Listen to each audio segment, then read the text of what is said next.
Okay, so praises and cheers. Welcome. Thank you all for being here. uh, what we have is in under 5 minutes, Baba will show y'all how y'all have Kundalini in a duality.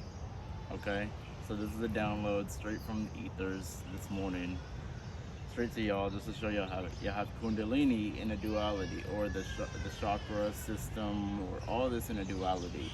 A lot of people know this as I think it's called spiral dynamics, where you're spiraling up, and that's the whole point of all of the Kundalini. But in all actuality, that's a duality. In all actuality, that's a duality. Okay, so what we have is you have the three lower chakras, which are what colors?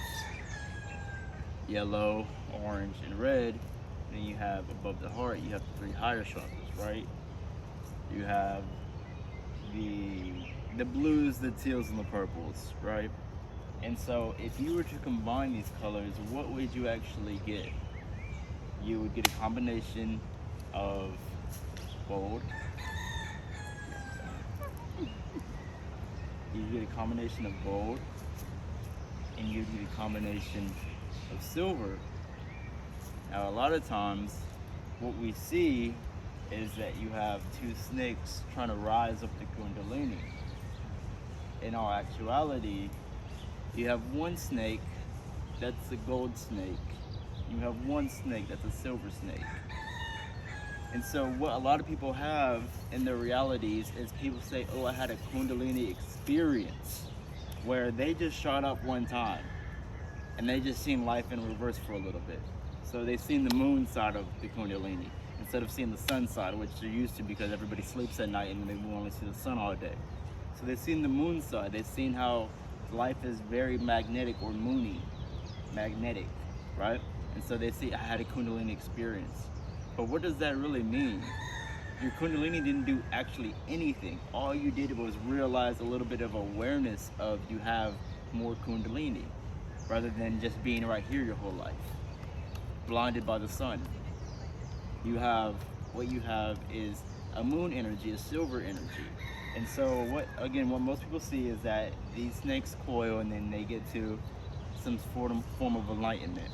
But in actuality, what you have to have with your Kundalini is it go up and down, up and down, up and down, up and down, up and down, up and down, until it shoots and coils out of the middle. So you get to this plane of dielectric inertia, and you actually get to experience what enlightenment is, or nirvana is, or samadhi is, where you can actually experience and be one with the infinite, with the eternal, through this dielectric plane of inertia, where nothing is nothing and nothing is everything and everything is everything. Through this heart, this is why the heart is so much of a profound thing right here, because it's where your Kundalini is always actually trying to compress. Because we go back to the pose, and you have the toroidal field. So you have her aura going like this and going like this, right? In lots of different ways. It's coming up and down. So what you have is pressure coming from up and wanting to come down, pressure coming from up and wanting to come up. And you have this constant toroidal pressure, you can go back now, that is looking to keep on going and going and culturing and culturing and culturing, as it's just staying in its infinite energy. But what most of us have is blockages here, leaks here, blockages here, leaks here, and then they get like a little bit of Kundalini energy and think that's it. They rise up the golden snake up to the silver snake, and they can see the magnetic energy just a little bit. But in all actuality, these snakes, the gold and the silver, are looking to meet the white in the heart. So you're transforming the colors of the spectrum of the rainbow, the 7 chakras, and with the Kundalini, you're transforming the bottom half into gold, the top half into silver. That's the first step of Kundalini. You have to transform this into gold and this into silver. And that's the first step. The second step is actually coil them together. So if you're not taking Kundalini and you're rising it and dropping it, rising it and dropping it, rising it and dropping it, and seeing this as a continuation of cultivation over and over and over again, like this has to be a part of your whole reality here on the earth, the initiation plane, earth.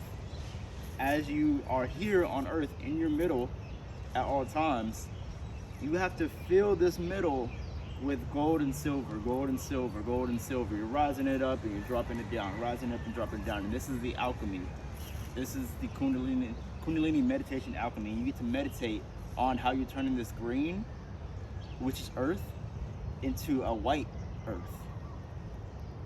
So you're turning everything into a crystalline diamond gold white.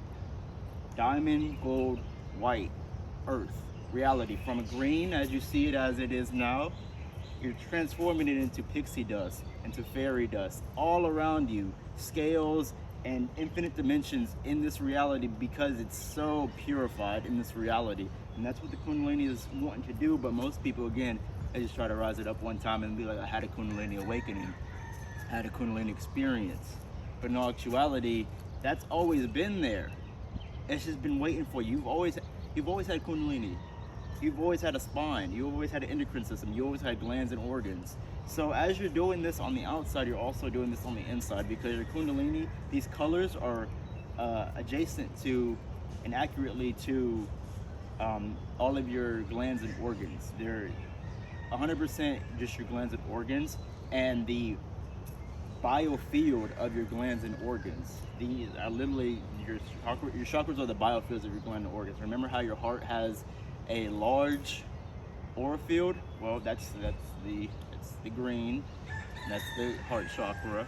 But all your glands and organs also have radiating EMF that is all around it, and so that's what your chakras are. So I can go like this and help out her chakras, but I'm also helping out at the same time her glands and her organs as I'm clearing up her chakra field.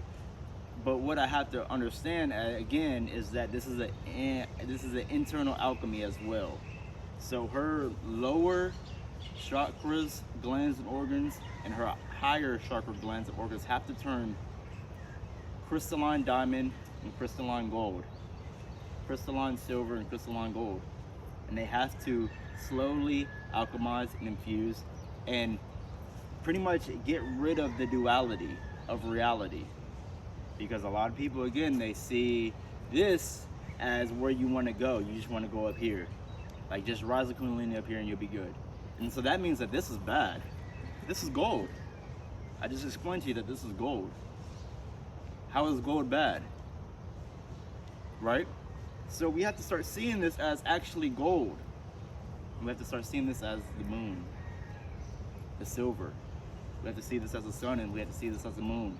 We have to see that both of them have to be collapsed and available for alchemy at all times, so that we can shoot not out of our crown, but out of our heart, into the infinite, into the eternal.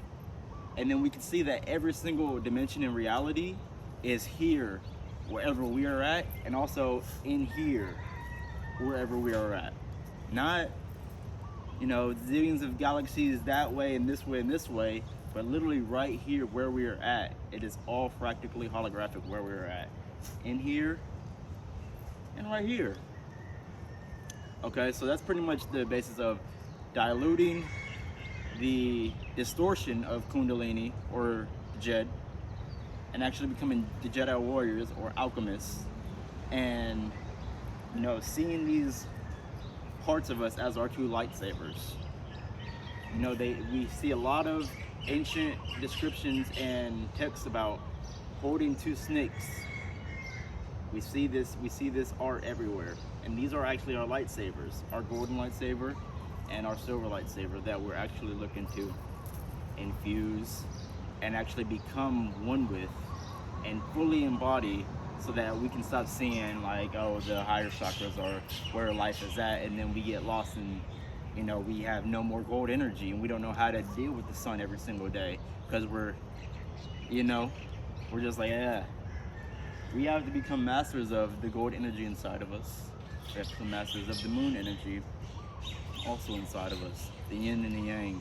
And so what happens when we become into this white and we raise all the colors up into the gold and the silver and then alchemize them to the white, is that we also alchemize them to the black, because black is white and white is black. That's the beauty of the phenomenon of yin and yang, Shakti and Shiva, Basar and Aset.